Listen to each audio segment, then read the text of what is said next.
থাকবো না। আবার বেহুশ হয়ে যাচ্ছে, আবার কিছুক্ষণ পরে হুঁশ আসছে, বিশ্ব নবীর ঠোঁটটা পানি দিয়ে ভিজিয়ে দেওয়া হচ্ছে, আল্লাহ নবী কথা বলতে পারছেন না। কিছুক্ষণ বেহুশ হয়ে থাকার পরে আবার যখন একটু চাঙ্গা হচ্ছে, জিজ্ঞাসা করছে আয়েশা, বলছে ইয়া রাসূলুল্লাহ, আপনার এই করুণ অবস্থায়।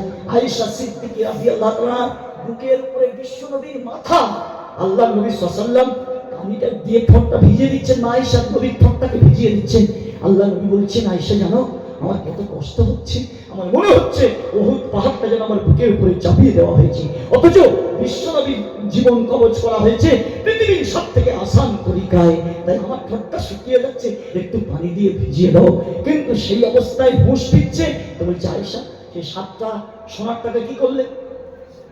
বলছে হুজুর আপনার সেবা করতে করতে ভুলে গিয়েছিলাম, আর চেক করে দিচ্ছি।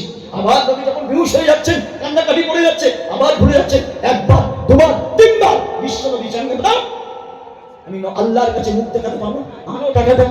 7টা সোনার টাকা এনে দান করে দেওয়ার অপেক্ষায় আল্লাহ নবীর জীবনটা ভেতরে ধুকধুক করছিল। টাকা দান হয়ে গেল, কিছুক্ষণের পরে আল্লাহ নবী সাল্লাল্লাহু আলাইহি ওয়াসাল্লাম আল্লাহর পেয়ারা হয়ে গেলেন। আমার জাতের উপর বিশ্বাস নেই, মাদ্রাসায় 1 লাখ টাকা দিলে তোমার কমে যাবে? আমি তো আল্লাহ কোরআনে বলেছি 1 টাকা দিলে 1 লাখ দিলে তোমাকে 700 লাখ, আল্লাহু ইউদাইফু লিমান ইয়াশা, 7টা লাখ নয় এর উপরে অনেক বাড়িয়ে দেব।